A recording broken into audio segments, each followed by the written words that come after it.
Welcome to PCMC. I'm Mike Bongiorno. I'm joined today once again by Anthony Bongiorno. Hello, everyone. I'm back. Welcome back. Thank you. How are you feeling? How are you doing? I'm doing as good as anyone can in these times. How about you? I'm dandy. I'm excited about today's episode. Me too. I'm excited to talk about this book. Why don't you tell them what we're talking about? Today we're going to talk about The Final Girl Support Group. By Grady Hendrix. Right. Which just came out this year, 2021. Only 1 year after his last book. Which I have not read. Which I have read. And you really like that one, right? Yeah.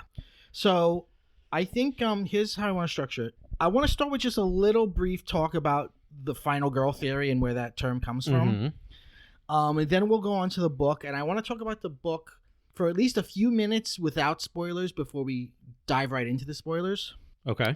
And I guess, you know what, a good way to start would be to talk about Grady Hendrix, the author. So Grady Hendrix, he had been around writing here and there for, I think, Playboy and he did little writing things all over. His wife is a chef, and he helped her write a cookbook back in 2012 called Dirt Candy. His first novel was Horror Store, spelled as one word, from 2014. This was a sort of dark horror comedy about a haunted... It was like a haunted IKEA. Basically, it was a haunted IKEA.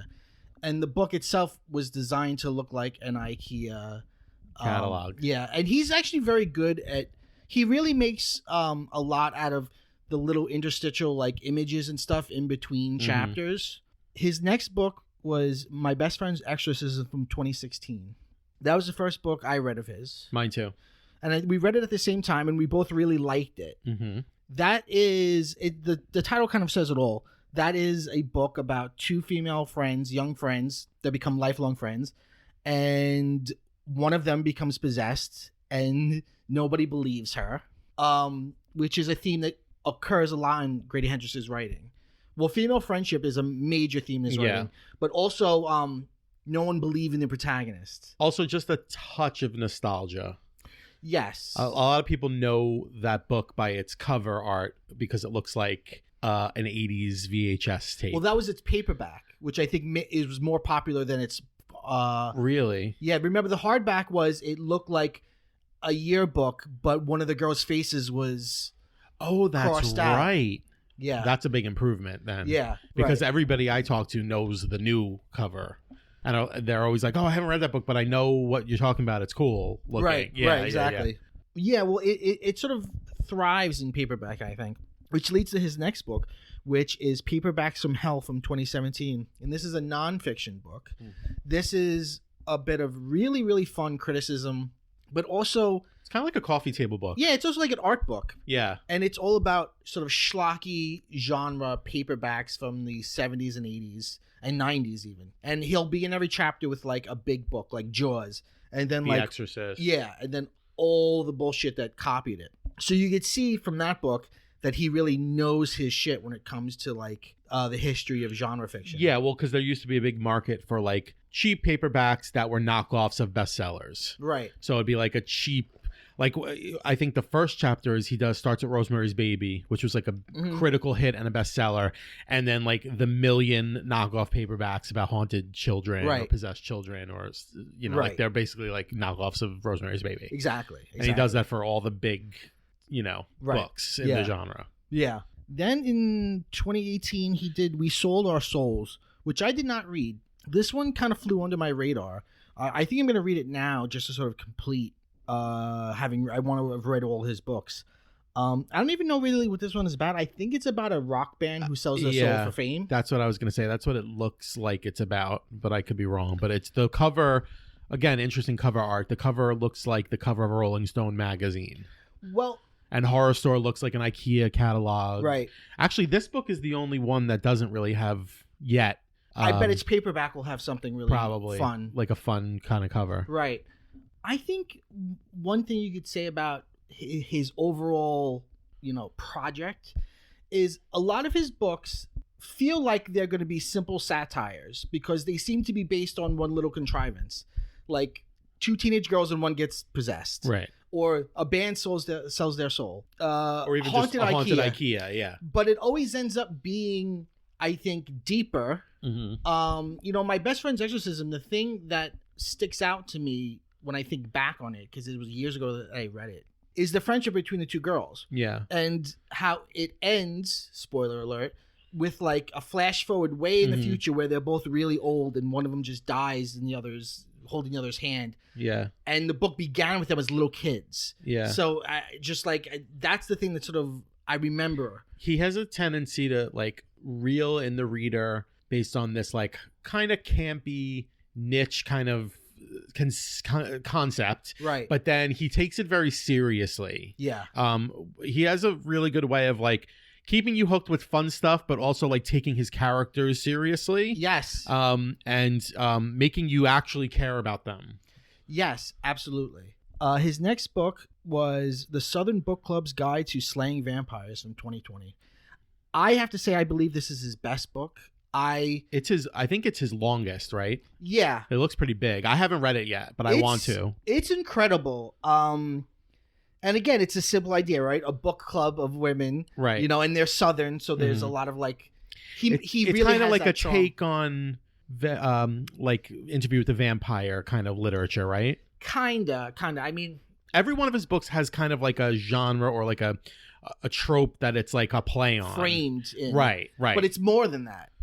It's always more than that. But like My Best Friend's Exorcism is kind of like The Exorcist. Right. And then this is like slasher movies. And then like that seems like it's like vampire Southern vampire gothic. Right. But it ends up being, I think, a lot like we were just talking about this Ira Levin's work, because it ends up being about how the husbands are all go into business with the vampire.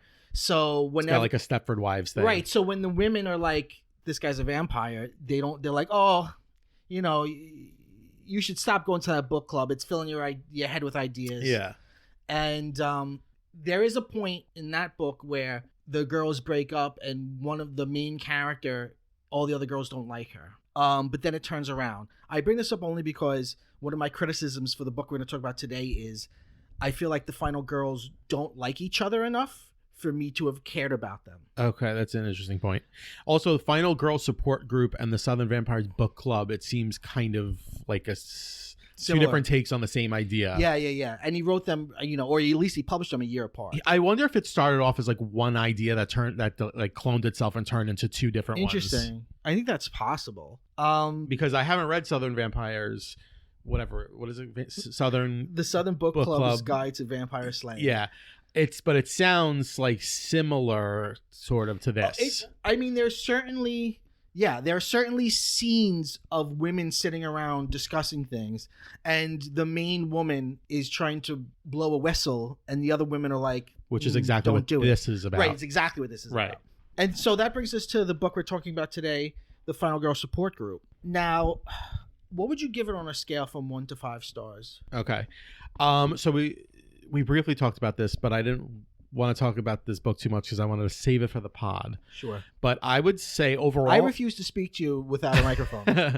Overall, I would give it, even at family functions, it's very awkward. Yeah. I would give it a 3.5, but I think I'd give the first half a 5 and I'd give the second half a 2. And so it averages out to 3.5. Very interesting. I have a few criticisms of the book and we'll get there, but I do think it sort of falls apart in the third act. Okay. I say act because I do think that it was written to be cinematic. Yes, I agree. Yeah.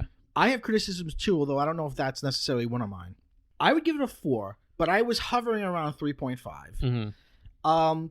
If I had to rank his books of the ones I've read, well, first of all, let me be honest and say I remember so little of Horror Store. I don't know why. Yeah. I read it after Best Friend's Exorcism. It's not as it's got first novel all over it. Yeah. And much like I think one of the problems with this book is it doesn't achieve much more than its contrivance. I agree. I think the Southern Book Club Guide to Vampire Slaying is his best book. I think right below that is My Best Friend's Exorcism, and I think below that would be this book, Final Girl Support Group. Okay. Let me say that I like it. I had a lot of fun reading it. Me too. I read it very quickly. He's a good page turner. Like, Yeah. you read his shit so quickly. You have so much fun reading his books. Right. Yeah. And when you're not having fun, he's putting his characters in such dire situations that you can't put it down. Where you're literally like, oh, fuck, I gotta... Yeah. I can't sleep if I stop right now. He's really good at writing sequences that are like action sequences that are written like cinematically. Yeah. So you almost like feel like you're watching a movie in your head. Yeah. And it's like, I don't want to pause right in the middle. I want to keep going, you know? Right, exactly. Because he does, all of his books are sort of, they're so heavily inspired and influenced by film and TV. Sure, that yeah. they're kind of like filmic in the way that they are conceived, in the way that they're written, and every, the whole nine. Oh, absolutely. Yeah. Absolutely. I almost wonder why he doesn't write for the screen or for TV. I think he has written some screenplays, but I don't know if any of them have ever been produced. It seems like he was bouncing around because he also like co-founded some film festival. He was bouncing around the world of literature and literati and whatever. And I think Horror Store hit, and then he kind of dedicated himself to that track of like, okay, now I'm gonna do these quirky. He's like a horror comedy writer. It's an interesting, right. That's why he's so, I think, in such a short time he's gotten the following that he has, because he's kind of like alone in his field. He's also working fast. Yeah, he's prolific. Yeah. Samantha Irby is a big fan of his. Is that right? Yeah, she actually, when this book first came out, she put it on her Instagram, and the caption was like, "He never misses." Yeah, and it's always fun to see what writers like. That's what I like about what writers read. Yeah, yeah, because I saw Jenny Lawson, someone you fucking hate. She gave it like 5 stars, and she had a nice little blurb about it. Yeah. No, he doesn't ever miss. It's one of these things where, because I love his work so much and I've read so much of it now, I have a lot of criticism of this book, but it's also one of the best novels I've read in a while. Yeah, for sure. It's hands down a recommend, a good book. Especially if you really are into horror and slashers, which we both are. Absolutely. It's just, if comparing it to his other phenomenal work, it's not the lowest, but it's not the highest. Should we do like a synopsis before we just get into spoiler territory? Yeah, but before I do that, I kind of want to just give a little brief, boring talk about what Final Girl Theory is. Oh, sure. Yeah, go ahead. So it's called the Final Girl Support Group, and the idea is that in horror movies, especially slasher movies like Halloween, Nightmare on Elm Street, Friday the 13th. Psycho is credited as being the first slash movie, but it's actually Peeping Tom, isn't it? You bet it is. Yep. You fucking bet it is. And I knew that before they said it in Scream 4 or whatever movie they said Right. in. Yeah, right. Yeah. She says it in Scream 4. Yeah. But everyone still gives the credit to Psycho. Yeah, and so usually those films have female protagonists and a bunch of kids die. And as the series went on, or as the genre went on, it became more bloody, more exploitative, more about nudity and shit like that. And then there was always one girl who lived at the end. And the movies got cheaper and cheaper. Yeah. I believe it was Scream, actually, where Randy tells the rules of a horror movie, where we first, the public consciousness first got to the idea of the final girl being virginal.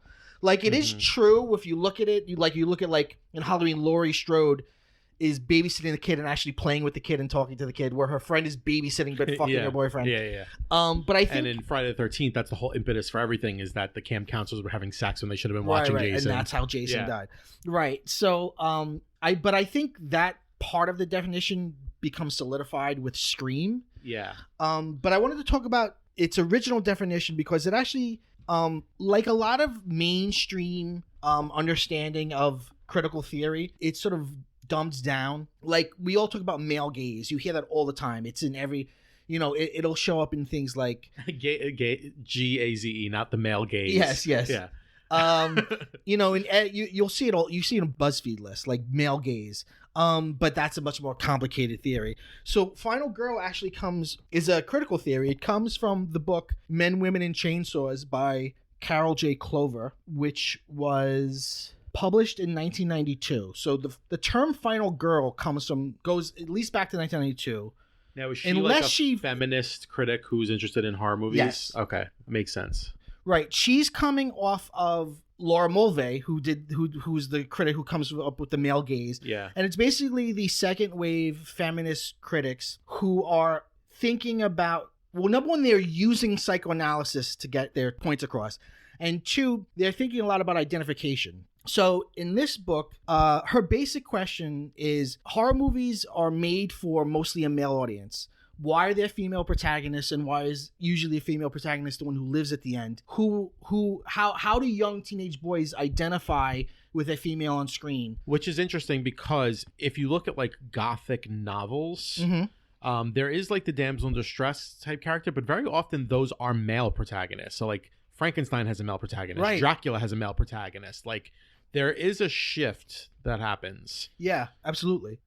So in her theory, and this gets into psychoanalysis, so it's going to be really easy to roll your eyes, but I just trying to explain that it's more complicated than... I'm already rolling my eyes. That it's more complicated than we think of. I think Final Girl, the term is blown up in popularity. There's been movies called Final Girl. And then there was a novel called The Final Girls, Right. which was like similar to this, but like took itself way seriously and was like a Right. thriller novel. Right. But I was talking to some friends about this book, and they were like, "Oh, you got to read that book. That book's good Yeah, too." I've heard them. I've Yeah. seen booktubers Yeah. comparing them. Yeah, Yeah, it's become almost synonymous with like Scream Queen. right. Like you're the girl who's in these movies. And in her theory, the killer or the slasher represents childhood or a male character that's stunted. Like they're sexually stunted. Mm-hmm. Like whether it be Norman Bates, which it's very obviously psychoanalytical, or Michael Myers, who basically stalled at childhood after he killed his sister, Right. or Jason, who's basically a child, Yeah. or Leatherface, who is nonverbal. Right. There's something sexual about it, but Prom night. It's a They were all traumatized, or something happened to them when the killers were children. right. The killer represents stunted male sexuality. Okay, so Audience at home, Mike is opening up a textbook right now. I have a few quotes Yikes. Go ahead. from her. Final Girl. The image of the distressed female most likely to linger in the memory is the image of the one who did not die, the survivor or final girl. She is the one who encounters the mutilated bodies of her friends and perceives the full extent of the preceding horror and of her own peril, who is chased, cornered, wounded, whom we see scream, stagger, fall, rise, and scream again. She is abject terror personified. If her friends knew they were about to die only seconds before the event, the final girl lives with the knowledge for long minutes or hours. She alone looks death in the face, but she alone also finds the strength to either stay the killer long enough to be rescued, A, or to kill him herself, B. Okay, so that's interesting because in this book, they make this deal of, no, you're not a final girl unless you kill your monster. Right. And what's interesting, I was thinking while you were saying that, Texas Chainsaw Massacre, all the main character does is scream and run away. In the original Halloween, all she does is scream and run away. I think it wasn't until maybe Nightmare on Elm Street, right, where like you got like the empowered final girl, and then that really got solidified again with Scream. Right. With Sydney. But for a lot of these early horror movies, it was the girl who just lived the longest. Right. And she was rescued Right. by somebody else at the end. Right. Which is what makes it so funny that in the book Final Girl Support Group, they're like militant. Yeah, and the main character, and the people will say the main character, you're not even a real final girl because you're just a survivor. She was left for dead. Right. Right. She played Possum. Right. And they're all like, we killed our monsters, which is interesting deviation from her original idea of what a final girl is. It's interesting. This book, the version I have, actually both versions, the one that's out now and this original version have Leatherface from Texas Chainsaw Massacre on the cover, but she spends a lot of the time thinking about Texas Chainsaw Massacre 2. Why? Because in that movie, there's a famous scene where Leatherface corners the protagonist and puts the chainsaw between her legs. Okay. And it seems like he ejaculates. Okay. And then in the end, she picks up the chainsaw. Oh, right. This is a big part of... Yes, I remember that shot. Right. This is a big part of Carol J. Clover's thing, is you take the killer's weapon to kill them. So again, going back to psychoanalysis, she suggests that the core of a slasher film is the story of male maturing. The male audience member identifies with the female protagonist because, and this is her speaking, the final girl is, quote, boyish, in a word. Just as the killer is not masculine, she is not fully feminine. What she's saying and again, we could roll our eyes at this now, in these psychoanalytical terms, the teenage boys in the audience are identifying with the female characters because female, in a Freudian sense, is not yet male. Okay? Okay. So when you kill the killer, what happens? You take his manhood. Right. This makes me think of two. Or you take his phallus, and now you have a phallus. Think about in Scream the way when Sydney kills Billy, she puts her finger in his wound. I was just gonna reference that. Yeah. I was gonna say it makes me think of two things. First of all, it makes me think of one thing that makes me disagree with that is there is like the ancient, I don't know if it's ancient, but it might be actually, and certainly medieval trope of like death and the maiden. Yeah. Which is revisited a lot and a lot in Nightmare on Elm Street. I feel like Nightmare on Elm Street does a lot with these like classic tropes. Yes, I agree. But even things like Where Are You Going, Where Have You Been? Like there are throwbacks to like throughout literature to like this idea of like death is coming for the young girl. Yeah. So in that way, that kind of goes against this idea because that is a very feminine girl. Yeah. But usually it ends with death taking her. Interesting. And it also makes me think of like when I used to teach Beowulf when I taught like British lit, like Anglo-Saxon lit. Mm-hmm. There's a scene where Beowulf fights Grendel's mother. You familiar with Beowulf? Yeah. So Grendel's mother is like trying to dig her claws in between his chainmail, mm-hmm.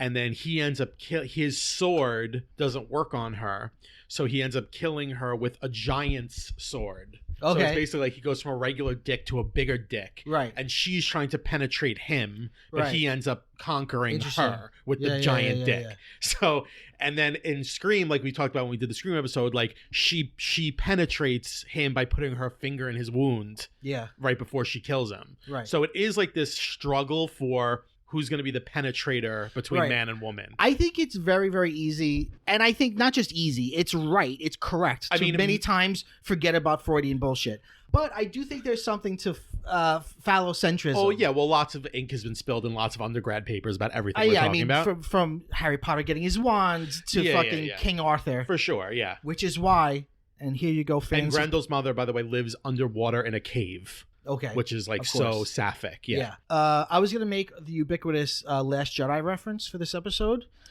Of course, this is why Rey and Kylo Ren destroying Luke's lightsaber is the perfect symbol of destroying the phallic masculine toxicity power of the Skywalker family, but then J.J. Abrams ruined it and just made it put it together in again. This house.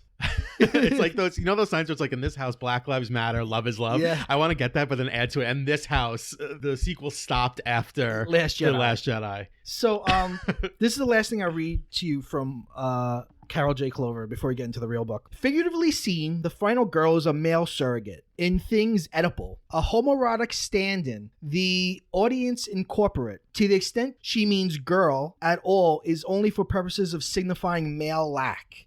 And even that meaning is nullified in the final scenes. Our initial question, how to square a female victim hero with a largely male audience, is not so much answered as it is obviated in these readings. The final girl is, apparently, female, not despite the maleness of the audience, but precisely because of it. The discourse is wholly masculine. The females figure in it only insofar as they are read some aspect of male experience. To applaud the final girl as a feminist development, as such reviews of Aliens have done with Ripley, is in light of her figurative meaning. So this is very, very relying on Freud and the idea of lack and all that, and phallo and Oedipal and all that shit. I was gonna say, like, reading it, like, and hearing you read it, it's like it holds water, especially when you brought up Ripley, because I do think like Ripley becomes more of a hero the more masculine the character becomes, because Ripley certainly, Sigourney Weaver plays Ripley is much more feminine in the first one than in the second one and the third one. But at the same time, I also, part of me is just like, I don't know if maybe when this was written in 1992, this held more water, but I think horror has changed since 1992. I don't know if this still holds up. No, it even then she was selective. This is pre-Scream, which is very important. Right. Yeah, and I say this is published in 92, but it's probably based on essays earlier. From the 80s. Right, Yeah. because this is academic work. Right. And I wonder what her take on Scream would be. Yeah, I haven't looked that up. But she's very selective in what she uses to write about because she's trying to make her theory work. Right. You know, like a lot of this stuff, same thing with male gaze. It's all really, really interesting, and it's a good starting point for thinking. But there's so many holes you could poke in it. One very simple hole you could poke in it was that, in fact, we found out that it's not all male audience. That's a canard. Right. I read a very simple essay a couple years ago looking back on 80s movies, and like it was very quantitative, and I don't know how they got these numbers, but they were like basically just proving no, it wasn't just teenage boys. Women watch these movies too. Also, like, so that general premise is flawed. Right. You could also poke holes in it by saying like, well, in the original Friday the 13th, the killer was a woman. Right. You know, like in Scream 2, the killer's a woman, and in both of those movies, I think Scream 2 calls back to the original Friday the 13th. Right. It's a mother who is almost like Grendel's mother, like coming for the person who killed her son, who's a killer. Right, exactly. Well, you had this time where, you know, you had like mainstream reviewers like Siskel and Ebert being really, really conservative and really, really hard on this genre. Well, because it was like that 90s thing of like violence uptick among teenagers is because of horror movies. Right. And think that's not what it was. No. And video games, they got lumped together. Right. I think there's something very interesting about this kind of work. Anyway, let's get to the book, the real book in question, the Final Girl Support Group. Let's bridge from that to this by saying that in this book, the definition of Final Girl seems to be, like you said, somebody who survived a horror. They all are supposed to have been based on true stories. And so in real life, they killed their killer. Yes. And so that's a final girl is the one who lived long enough and was fought hard enough to kill their killer, or at least get their killer jailed or something. Right. And in the weird alternative reality of this book, all of our main characters are based on major franchises. Right. With different names, but you know what they're talking about. And in each case, their movie is based on something that happened to them, and then in some cases even their sequel is based on something that happened to them later on. Right. So it's like you still had the slasher movie era, but in this reality it was based on true stories. Right. So it's like Halloween is the babysitter murders, and Nightmare on Elm Street is like the Dream King. And Scream is Stab, which is weird because in Scream they have the Stab movies. That's the thing. Even in Scary Movie, like whenever you try to satirize Scream, it's hard. It's like putting a hat on a hat. It's hard to satirize something that's already so meta. Right, exactly. And so that's why I think one of my criticisms, I think that Julia, the character based on Sydney, is one of the weakest final girls. But I think it's interesting that she's the intellectual one. She's like a feminist theorist. Right, exactly. Yeah. Because it kind of is funny in a way. Yeah. Also, a lot of these characters are named after the actors who play them. Yes. And their Dr. Carol, I believe, is named after Carol J. Clover, the critic who came up with the Final Girl theory. Okay, that actually does make a lot of sense. I was wondering, the Texas Chainsaw Massacre is the Panhandle Meat Murders or something. Yeah. They're funny names. Who's your favorite of the girls? Of the Final Girls. I have mine. I have my two favorites. Huh. Like who I think was developed the best. Oh, developed the best? I like Marilyn. Me too. She's my favorite. I love that she was like a Texas Southern belle. Right. That like lived through this and then turned it into an industry and was like, I'm going to marry like a rich Republican and I'm going to be like an upper crust society lady. And I just love the idea of thinking like where these women would be 30 years later. Right. Like the main character from Texas Chainsaw Massacre is like a Southern society woman. Right. And Marilyn is the name of the first name of the actress who was the star of the characters' names are Marilyn, who's named after Marilyn Burns, Heather, who's named after Heather Langenkamp, and her backstory is the Nightmare on Elm Street one, which is so funny. She's one of my favorites too because she's like, it's never quite explained what the Dream King is, right?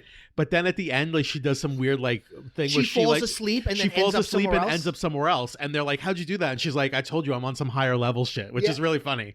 It's funny, but I also it's funny, but it almost broke the whole book for me. It did. It's kind of like a Deus Ex Machina. Like, wow, she really just like traveled through time and space because she fell asleep. There is magic in this. Yeah. Yeah. Because I guess she maintains that the killer, the person who was caught for her crime, she still maintains is not the real killer. He existed in her dreams. And it's also mentioned earlier because you've got Chrissy, who is supposed to be I forget Chrissy who she's supposed to be. She's supposed to be someone from her thing is Gnome Coming in the book. Yeah, I'm trying to remember it's what like is it a Canadian horror movie? I don't know. Her weird thing is that she is in a relationship with her killer. So okay, here's my question. Keith. She's my favorite. She's my second favorite. I think Chrissy? she was the most interesting because I love the whole idea. She like kind of becomes the voice of like this. Yeah. Like the theory where she's like.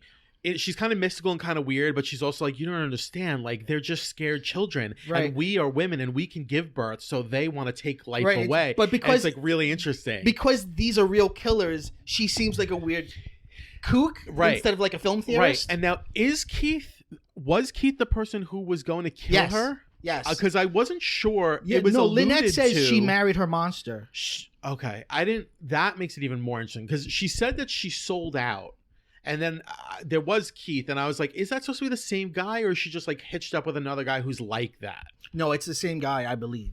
That's really interesting. Right. I thought she had that whole scene where she walked her through her museum was so interesting to me. And that's the first, what I was going to say was that's the first indication of the Dream King being a weird thing, because when they're in Heather's room, they don't even describe what she sees. Mirrors. Yeah. She's, but no. Julia's is all mirrors because it's meta. Right. Heather's room, Lynette doesn't even describe it. She just says, what I've seen is, I can't even describe how horrible it was. Right. And Chrissy says, do you like it? The Dream King actually did this installation. I spoke to him. So that's the first implication that the Dream King's a real being. What did you think it was? I pictured it as the scene where Tina is like dragged across the ceiling in Nightmare on Elm Street. Wow. Or something where like all the blood was coming out of the bed. Like Johnny Depp. Like something really like not just slasher, but like Nightmare on Elm Street-y. Right. Oh, I kind of pictured it as hell, but I think your reading makes so much more sense because Lynette says that the other slashers don't have. Right. And Lynette says something like, seeing this makes me have more respect for Heather or something. Right. That she survived through this. Yeah. But my Heather for me as a character, well, her thing is like she's a drug addict. Yeah, and she's just always trying to make a buck to survive. And she's a turncoat. Yeah, and she's always on the protagonist's case. Yes, which is it's interesting to have one of them go down that road of like she was so traumatized she turned to drugs and she had addiction issues. It is interesting that they all go in different places. Yeah, Danny, who's based on Jamie Lee Curtis, or no, is based on Laurie. Right. But is named after, we think, Danielle Harris. Right. Because we were saying that we think that certain names would be too... right, she couldn't be called Jamie Lee. She wouldn't be Jamie Lee because it'd be way too... And Nev, you couldn't call her Nev. So she named her Julia after her character on Party of Five. Which I think is brilliant. Yeah, because it'd be too distracting. It would take you out of it. So Danny is based on Jamie Lee, and she's interesting because she becomes like similar to the protagonist, sort of like a militant, sort of like... hide away from the world type. Right. Which is interesting because it's kind of like the way the Laurie character is in the new Halloween movies. Yeah, that's true. It's true. And she's in a relationship, and her relationship seems to be the big crux of her life. I love that scene where they take her partner from the hospice and try to bring her home. Yes. Because there's just so much good stuff in that scene about what death is supposed to look like. Mm-hmm. And like death is supposed to look like illness and decay and age. Yeah. It's not supposed to look like a teenager getting butchered. Yes. I just thought it was, at first I was like, this seems so out of place, but then it all kind of clicked and I was like, oh, this is really interesting. Even when I'm having problems with the characters, his writing is just he's a good writer. Yeah. A lot of the best lines and stuff is just, in a monologue in our protagonist's head. Right. Our protagonist is Lynette, who I believe is named after Linnea Quigley, who played the victim in Silent Night, Deadly Night. Which is so weird because that's such a like B movie. to be the protagonist, but that's why. But she's not I watched it today. She's not the protagonist. No, she's in one scene. But what's interesting is that's why then all the other ones are like, you're not even a real final girl. Right. And she's not even from a big franchise. And in that franchise, and in that movie, she doesn't survive. Right. She's killed the same way. She's put on the antlers of a moose head. But I watched that film today. It's weird because it's all from the point of view of the killer. He doesn't start killing until an hour into it. I've never seen that movie. It's better than I thought it was going to be. But still pretty awful. And then we have the character that we don't see only in flashback, or as she mystically comes at the end, Adriana, who is based on Adrian, who was the actress in Friday the 13th. Right, who also does the audiobook for this which book. Is so brilliant, yeah. Right, he got the protagonist from Friday the 13th. And I love that it was supposed to be in real life, she was black, but they made her white for the movie. Right. And her story is Friday the 13th. Yeah. But she's very interesting because she's supposed to have been the best of them and the kindest of them. Humanitarian, yeah. And she actually bought the camp that the murders happened at and made it into like a place for victims of abuse and, for women who have been victimized. And then she gets killed in the way that the character gets killed in Friday the 13th Part 2. Yes. Where she opens up her fridge and sees the mother's head. Yes. And is killed by the son. Right. So there are so many nods to the slasher movies that are so interesting. So this is a question I wrote down. If you were not familiar with any of this stuff, would this book still be entertaining? I was thinking that. I don't think it would be as entertaining. Yeah. I don't. I think you really need to be a fan. I agree. To appreciate all of it. Yeah. Let's see. And then did we talk about all the final? Is that all the final girls? Yeah. Danny, Julia. Oh, and then the new final girl. Stephanie. Right. All right, before we get into spoilers, I just want to say one thing I really like about this book is Grady Hendrix is really, really good at spoon feeding you information as it goes along. We're dropped in media res, and as it goes on, we learn the backstories of every character. He's just very good at it's. There are no like huge exposition dumps. No, it's really well weaved into the narrative. Yeah, yes, like even the whole like Lynette's backstory. Yeah. First you find out she has scars. Right. Then you find out something about antlers. Then it's like piecemeal. Right. And then when you find it out all at once, it's like, oh, this is cool. Right. This makes sense. You have another character, so you're not even a real final girl, and you, the reader, like, what does that mean? Right. And then even, well, that's a spoiler. I don't want to bring that up, but yeah, there are things that don't come out in these big dumps. It's very calculated and slow. Right. And he's really good with that. So something that haunted me over the last week was you said to me. I know. I knew this was going to drive that you there was crazy. a major thing in your head or a major critique, or I forget how you put it. And I kept thinking, what was that thing? Mm-hmm.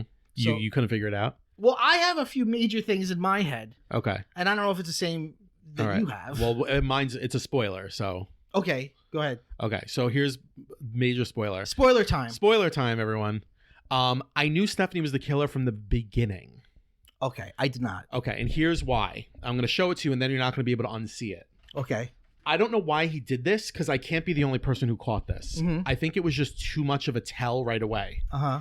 The very first page is a chat between two people on Reddit about how all the final girls need to disappear. And the person's name is Fubargate. Uh-huh. Fugate. Yeah. And then literally a page later, they introduce Stephanie Fugate. Oh. And I was like, oh, she's the killer. That's her. That's so And then I was like, reading it as Why if did that I not was catch that? reading it as if it was, and he tries to throw it off.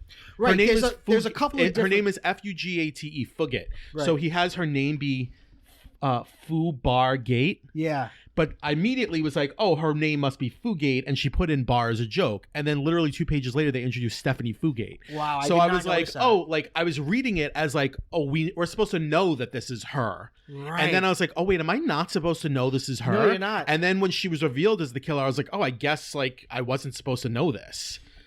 Wow. Okay. Fascinating. No, that's my huge complaint. That is a huge complaint. I just was like, oh, this is her. I was dumb enough to not catch it. Well, that's good. You probably enjoyed it more for that reason. Right, because in the first page, I thought, oh, it's got to be Dr. Carroll. And then Dr. Carroll becomes the big red herring. Yeah. And throughout, you think it is her and isn't her. And then you think it's her son. Right. And then when Stephanie reveals herself to be the killer, you're like, oh, it is Stephanie, but then you realize the son is also still there. Right. There's a Billy Stu situation. It's very Scream 4. Yes. Very, very Scream 4. But I like that they bring gender into it, because it's like the Billy Stu situation, but Lynette's like, he's going to take all the credit for it. Yeah. This isn't about you. This is going to be about him. Right. It almost made me wish that Sydney would have done that in Scream 4. Yeah. Although she does have some moments like that. Yeah. My major problem. So that was when I said it was a fundamental problem with the way the book was written. Yeah. Where I was just like, this is why wouldn't you just like hide it a little bit better? Right. My major problem with the way the book is written is that it's not a horror. It's not. It's action. It's action mystery. Yeah. Based on horror genre. And you know what? No one is really killed. Right. And because of the whole final girlness of it all, it took me half the book to realize it. It was like, it was gnawing at the back of my head, like, what is wrong here? What is missing here? It's not a thriller. And then I realized this isn't scary. And his other books have scary sequences. Yeah. But this book doesn't. You know, one murders we actually see happens through a gun through a window. Yes. So it's not a knife. It's not suspenseful. And then in the end, it's like somebody's run over by a car. Right. Yeah, it's very actiony. Right. I'm not necessarily saying that it's bad, but it's weird. It's weird that this is based on slashes, because there's sequences of horror in his other books. In the flashbacks, it feels like sequences of like horror, like slasher. Right, when they're talking about. I guess he was going for like, these women have grown up to be like Ripley's. I guess. Like action heroes. Well, I like that there was a mystery, because that's very Scream. Yeah. Right? You're like, who's doing this? But I wish there had been more. Other than like that one scene with Keith where she goes to see Chrissy and Keith kind of like attacks her. Yeah. There's not really horror. Right. What did you think of the reveal that she wrote the book? I didn't totally buy it, because I was just like, after half the book of her being like so like I'm never gonna ever show myself and bare my soul to the world ever again. Yeah. And then it was like, but I wrote a whole book on a computer that somebody hacked. It felt like not true to the character. I felt like as I was reading as you were writing it, like you came up, you got to this point and you made you know. Because we should explain, I guess, for anyone who's still listening who hasn't read the book. In the book, there is a book called The Final Girl Support Group that the killer releases, and it's like in it, they talk a bunch of smack about all the final girls, so they all turn on Lynette, because Lynette's the one that wrote it. And Lynette wrote it, but she said she didn't want to put it out. She said she wrote it like as a therapy, like therapeutically. She just wrote it. We haven't. Although she did say that there was originally a plan to get it published. Right. Yeah, there's some backstory there. Yeah. We haven't talked really about Lynette, who's the protagonist. She's an interesting character because of all of the women, she is the most trapped in the past. Mm-hmm. She's completely paranoid. She has no friends. Her best friend is her plant that she calls Fine, because it means final plant, which I actually found funny and endearing. That her own, because when she leaves the plant, she's like, oh, I left him. Oh, we should also say that the central conceit is that they met with a therapist, Dr. Carroll, every week for years to talk about it. And then the book starts with the group breaking up. Right. Being like, we need to get over this, and Lynette is holding on and the other ones are kind of ready to let it go. Right. Lynette is like, oh, Heather's a drug addict. We do this for her. And then Heather's like, I thought we were all pretty clear that we're here for you. Yeah. And they're like, where's Adrian? Adrian's late. She's never late. And then you find out that Adrian died. Right. And that's sort of the inciting incident. Yeah. Yeah. I guess another major flaw I have, or something that just bugged me, was that the final girls, it takes so long for them to be together. Like the first scene they're breaking up and that's okay. But then every interaction Lynette has with one of the girls, they're just shit all over her. Mm-hmm. I felt like Grady Hendrix is so good at writing female friendship. Like, the thing that makes the Southern Books Club Guide to Vampire Slaying work is there are moments where the women turn against each other inside with their husbands and logic, but there are moments where it's like, I believe you, and he is a vampire, and we have to do something, and that you feel that so much. And I kept, especially with Heather, I kept being like, come on, like each other, like I want to root for you more, right? And I would be rooting for you more if you were. Right, if you were liking each other. It's a lot of women stabbing each other in the back, which is a trope that's tired. Yeah. And then even with Stephanie, she ends up opening up to Stephanie and taking her in as like under her wing, and then Stephanie ends up being the killer. Yeah. So yeah, it's a lot of like women coming after other women. Right. I also felt not being there for other women. Stephanie's reason for doing it, I felt was a little Scream 4, a little. It felt like, that's why I said that I felt like the third act, so to speak, fell apart, because I felt like it just became a copy of Scream 4. Yeah, we find Lynette goes, through the whole book, and we're jumping all around, but through the whole book, it's sort of an odyssey. It only takes place over a week. Right. After Adrian is killed, Lynette goes back to her apartment. We learn about her life. Julia shows up with this reporter. They're attacked. She runs away. She realizes they're all under attack, that somebody's trying to kill them all. She tries to convince some of the other girls. They don't believe her. She goes to Dr. Carroll's house. She goes on this odyssey. She gets weirdly close / attracted to Dr. Carroll's son. Yes. Which is interesting. I don't know. I don't know what that was. Was that meant to be a misdirect? I don't know. Of to be like, honest with you. You think that she's gonna hook up with him, but then so that's what throws you off his scent. I never thought they were gonna hook up. I just thought there's definitely sexual was... tension in those scenes where they're together. Yeah, but yeah. And there's the weird character of the cop who saved her, and the weird relationship she had with him. Yeah, and how she fucked him, and like that was all very odd. There's a whole harrowing sequence where she's in jail. And the police are like abusing her because they think she's a cop killer. So it's an odyssey. And then in the end, it's like she realizes like, oh, the killer is Skye, the son of Dr. Carroll. Because she thinks it's Dr. Carroll for most of it. And then she realizes, no, it's the son, Skye. And then she's like, well, we got to go to the camp. All the women are at the camp because she told them to run away and be safe. Don't be with Dr. Carroll. And then they go to the camp. And you knew it was coming because you read it in the first page. I was shocked. I'm a fool. They're at the camp, and then she says something like, I was hit in the head with a sledgehammer, which is Stephanie, the character, shoots her in the head. We haven't really explained Stephanie. She's supposed to be like the newest final girl. She was at the camp. She was at the camp. She was the killer, it turns out. But she's supposed to be very much like Emma Roberts in Scream 4. Right.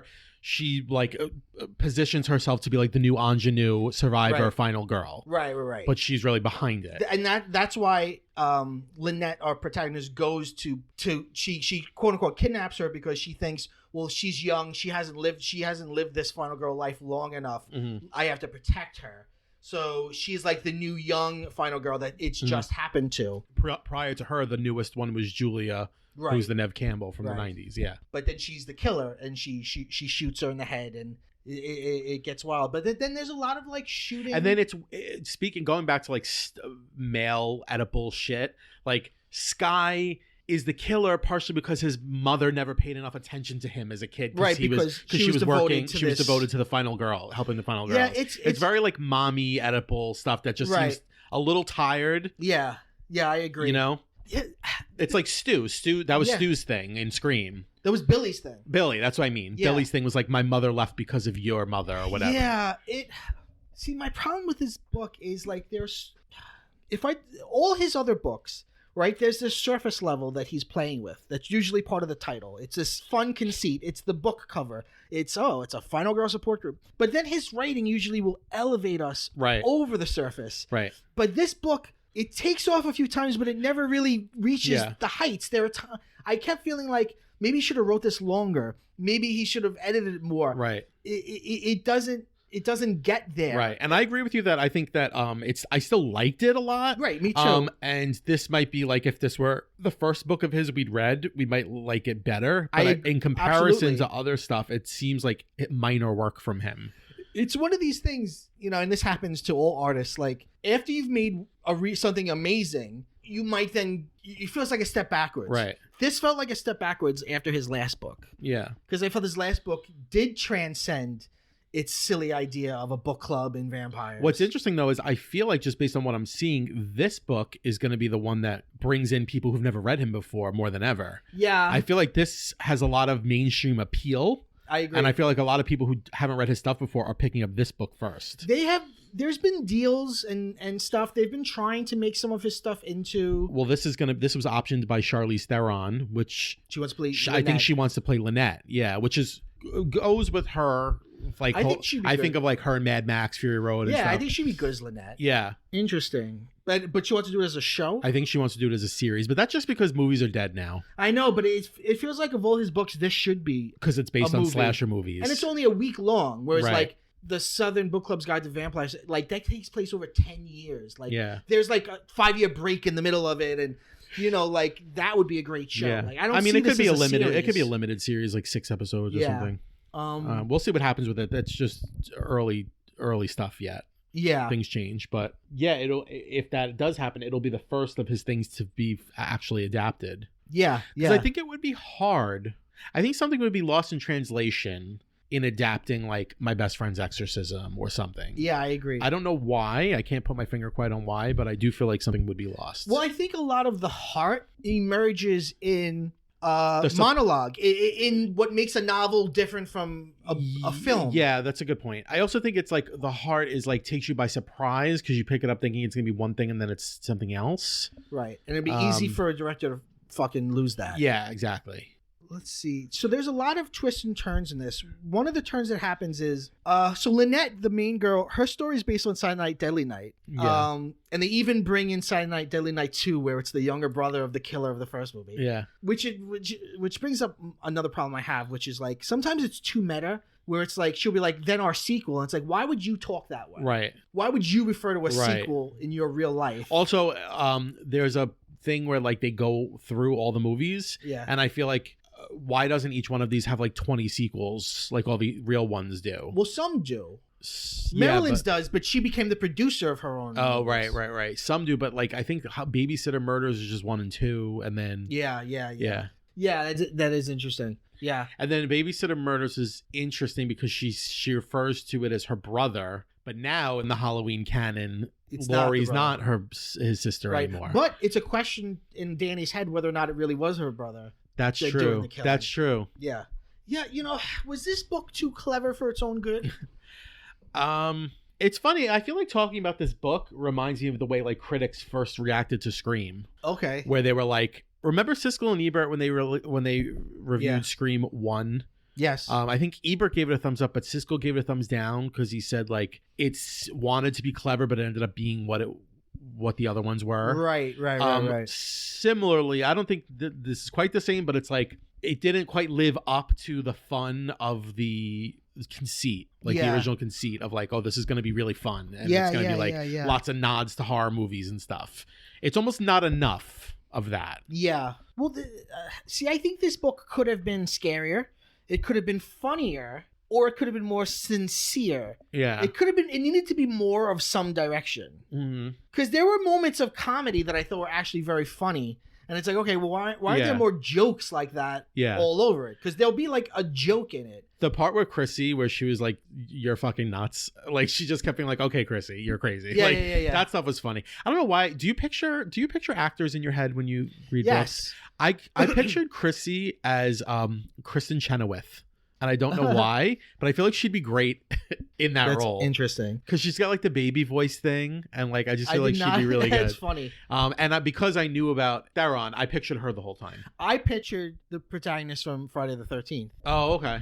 But then halfway through, I learned about Linnea Quigley, and I started picturing Linnea Quigley. Yeah. Who, by the way, if you don't know, there's a documentary called In Search of Darkness, and then it's a 4-hour documentary on 80s horror movies. That is so funny. And then there's In Search of Darkness 2, another 4 hours, and that one gets into Linnea Quigley, and she's somebody that I didn't know about. She's in Return of the Living Dead. She's in Silent Night, Deadly Night. She's in Hollywood Hooker Chainsaw. She's just in like a bunch of B right, but movies. she was never the final girl. She was always the bad girl. She would always get possessed. She would always, end up. She was naked in every one of her movies. That's interesting. She even did Linnea Quigley's horror. What does she call it? It's like she did a VHS called Linnea Quigley's Horror Workout, where it's just like when those were really big, like the workout videos, but it's like her and like there's a killer. So she's a really interesting character. I like the interstitials between chapters in this book a lot. Yes, me too. They're it'll be lots of different things. So like the first one is like a letter, or like from the notes of Dr. Carol. Yes. And it basically like is like a snap personality portrait of each one of them. Yeah. But then there's like little ones like, I liked this one from Time. It's supposed to be from Time Magazine, 1998. The Final Girls Are Back. Mm-hmm. And it reminded me a lot of like Scream. Yeah. And like when Scream brought the slasher back, because it's like, it says, welcome to the Final Girl revival. These women became famous in the 80s. Right. It's just really interesting, where it's like, Julia Campbell says, it's not how I want to be defined. I did what anyone might do. My killer and I had a disagreement. He wanted my life to end and I disagreed. It's just like, it's just funny that it's like, you learn in the a lot 90s, about... it's like, oh, the final girls are back. Like they had to come back for a little while in the 90s. Right. You learn a lot about the world in those little interstitial things. Yeah. He's very good at using them. Yeah, he is. There's a few others that are really good. But because some of them in the past, I mean, some of them are like, some of them are like police reports, like them questioning the girls right after. Right. And then some of them are like clearly supposed to be like nods to that book and like all the theory that's been written. Right. It's like they'll articles be talking about by it feminist like films. theorists. Yeah. So I guess you said you'd give the first half of the book 5 stars. Or the first 2 acts. I think that, I mean, I feel like I was really, really like liking it a lot. And then I don't know if it was toward the middle or the last third where I kind of felt like its problems were becoming more apparent. Yeah. And then the ending I felt was just too predictable because I already had this notion that turned out to be true. Right. And then also it just felt kind of like I said before, like derivative of like what Scream has already done. Right. I agree. What do you feel about the end, the very end?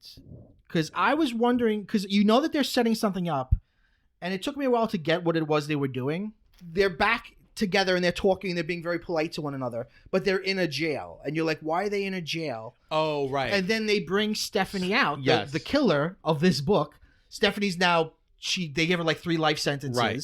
But they like want to reform her. Right. Instead of killing her. Right. She's there and she's like rolling her eyes at them and whatever. And then Lynette says, okay, she says like, welcome to the Final Girl Support Group. Right. Like they, instead of turning her into victim, they're like, even though you were the killer, we're going to see you as a victim. Because in some way she is. Right. She's a victim of Sky, the boy. Right. And it's also like there's after Lynette kills someone, and she has this moment where she's like, I don't want to kill ever again. Even if it's somebody trying to kill me, I don't want to kill them. Right. See, there's a cool thing that happens where there's a truth that transcends genre tropes. Yeah. Like in the end, realizing I'm not going to kill you. Right. Like that's what a final girl's supposed to do, but I don't want to do death anymore. Right. Let's stop that cycle. Yeah. And ending with embracing her instead of killing her or whatever, I think was really, I thought it was really interesting. Yeah. I like the last page a lot. He's very good at ending books. Yeah. His last, ever wonder what happens to those final girls? And then it ends with, I know what happens to those girls. They turn into women and they live. I like that a lot. Yeah. I like the play on like, we were girls, but now we're women. Right. Kind of a thing, which is something that I wish, and maybe they'll do it in the next one. I feel like there was some play here with the fact that like some of these girls they grow into women and now it's like they're too old to be cared about anymore. Yeah. And it's like something that I wanted to see out of the new Halloween movies. Where like I wanted there to be a moment where like Michael Myers like walks right by Jamie Lee Curtis. Wow, and it's like, oh, like you think he's coming for you, but he was only coming for young girls and he's not interested in you anymore. Right. Like that. And I think that would be an interesting like thing. Right. That would make sense, especially because they removed the canon of her being right. So it makes no sense that he would focus on her and so then much. It would be perfect because now it's like, well, now I can stalk him and kill him because he's not coming after me anymore. Right.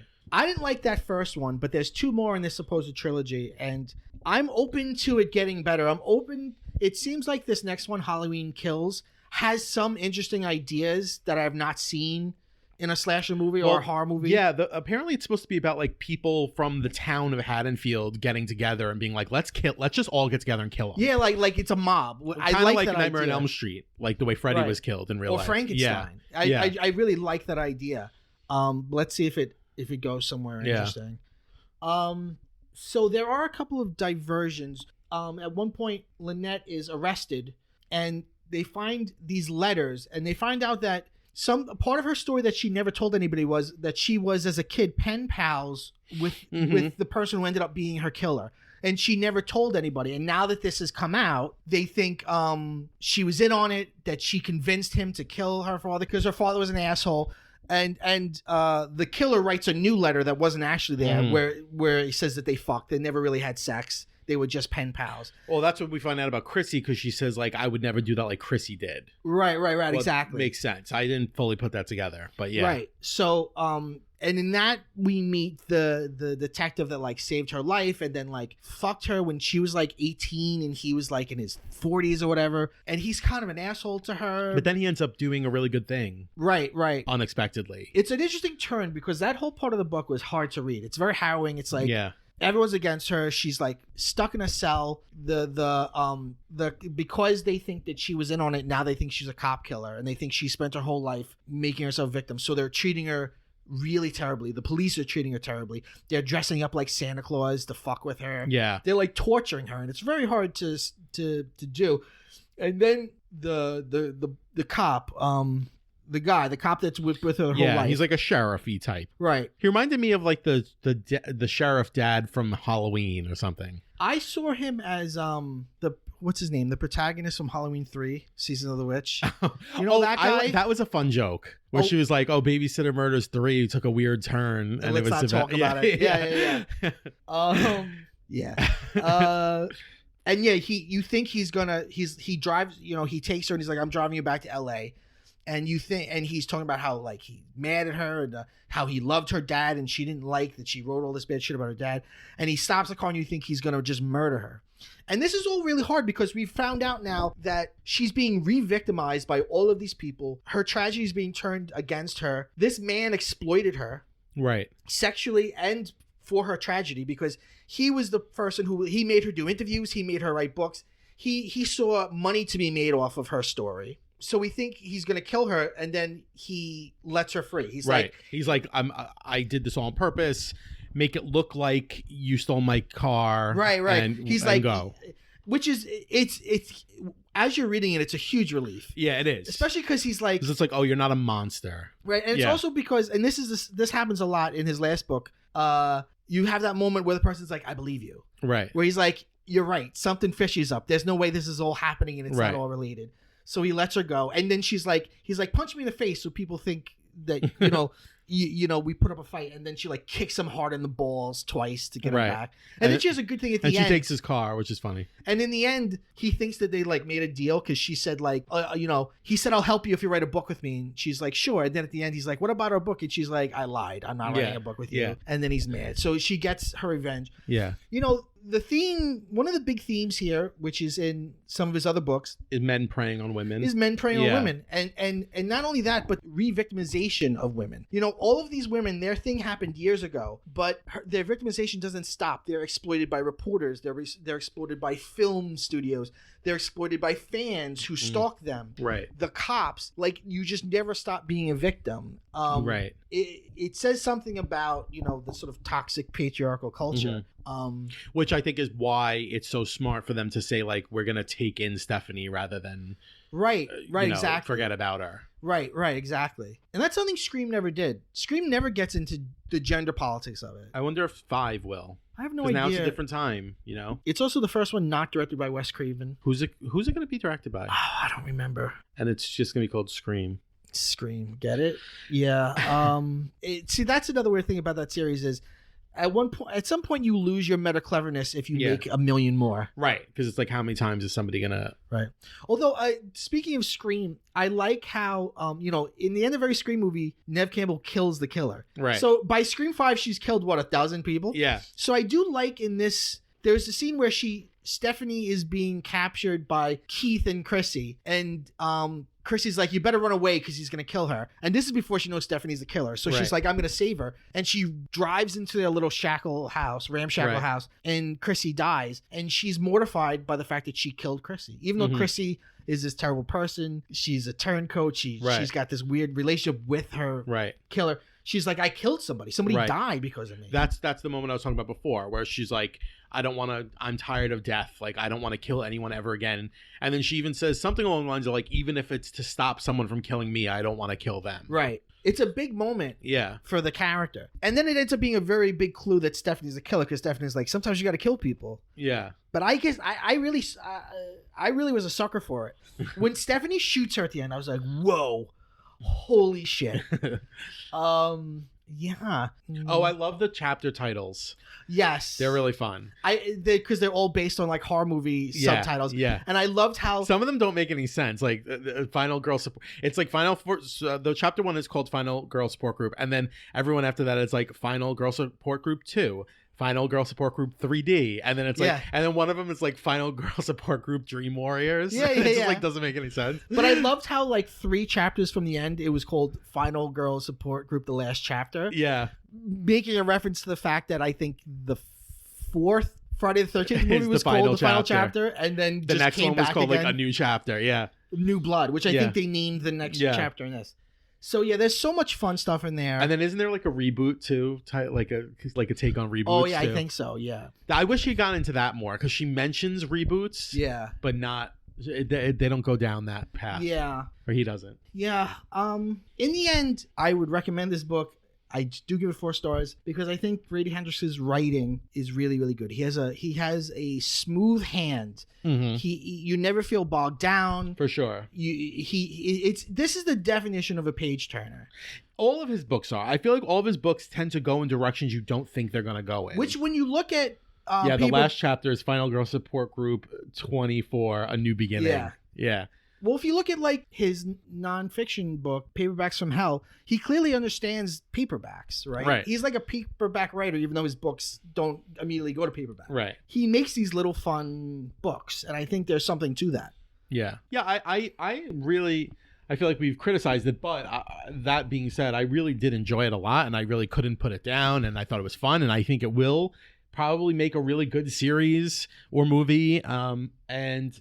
You know, I think in the grand scheme of all of his work, it's not his best, but it's really, really good. Seems like he's got a lot more to do. He's a young guy. Yeah. He's working fast. Well, you know, I think one of the reasons we were critical is because Scream brought criticism into the conversation about these movies. Right. So, like, you can't... This is a post-Scream world, whether you like it or not. Right. So it's like you can't not be critical of the meta-ness of it. Right. Right, exactly. It really is, and that's why Scream is just so fascinating, because when you look at like horror movies or slasher movies more specifically as like a genre, there is the pre-Scream era and the post-Scream era, and it's really it's a huge shift. Yes, absolutely. And what makes it so interesting is I often forget that like it's directed by Wes Craven, who was one of the old guard directors. Right. And also before Scream, he did Wes Craven's New Nightmare, which was like a lot of people to Scream. say like is the beginning of the Scream thing. Yeah. And that's an underrated movie. Yes. And if you guys want to hear us talk more about Scream, me and Anthony did an episode of PCMC on the Scream series 1 to 4, the ones that are available now. We didn't talk about the show. I always forget that show exists. Yeah, you don't have. Yeah, it's fine. All right, thank you for talking to me about this. This was good. Thank you. I had a fun time. This is PCMC. We come out every Wednesday. We end every episode by saying, go bye-bye.